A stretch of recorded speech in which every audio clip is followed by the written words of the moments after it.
Let's take a look at compensable time.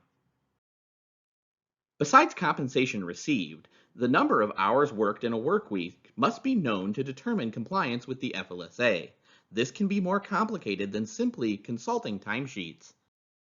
Questions about compensable time arise because the workday is often punctuated with breaks, periods of downtime, and other activities different from work duties. Conversely, work duties sometimes intrude on time off. It's not always obvious when the workday begins and ends. There are a few basic principles for determining whether activities are compensable. A starting point is that employers are required to compensate all work that they suffer or permit.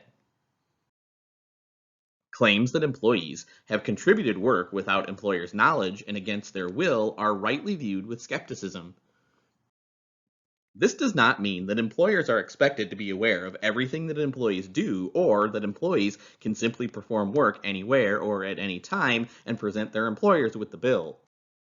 Thus, employers are well advised to establish clear procedures for employees to report and request pay for extra work performed. If employers do not want their employees to work extra hours in the first place, they must communicate and enforce policies prohibiting employees from working outside of assigned work hours without prior authorization. For these policies to be genuine, supervisors cannot ignore workers starting work early, staying late, or continuing or coming in on scheduled days off. Nor should employees be assigned work and given deadlines that effectively require them to work late or take work home. Similarly, employees should not be pressured or allowed to underreport hours worked.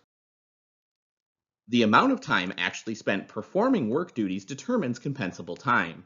Taking too long to carry out a task might need to be addressed as a performance issue, but it is not an excuse for withholding pay from an employee.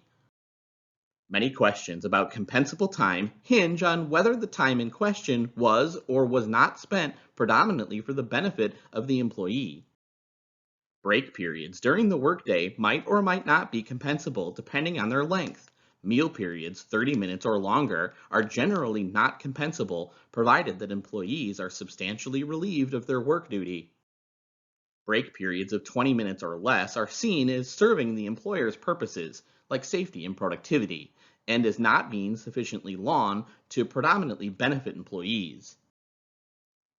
The more restrictions, work-related duties, and interruptions that are present, the more likely it is that breaks will be compensable. Situations in which employees are required to remain on call rise the same issue. Another principle used by the courts is that activities must be sufficiently related to employees' primary job duties to be deemed compensable. Time spent performing activities that are clearly preliminary or postliminary in the employee's main activities are not compensable unless made so by contract, custom, or practice. Time spent commuting to and from work, clocking in, and walking to the location at which work tasks are performed is usually not compensable. What about time spent putting on, donning, and taking off, doffing, protective clothing and safety equipment? Such time is compensable when these activities are required by the nature of the job and not merely matters of personal preference.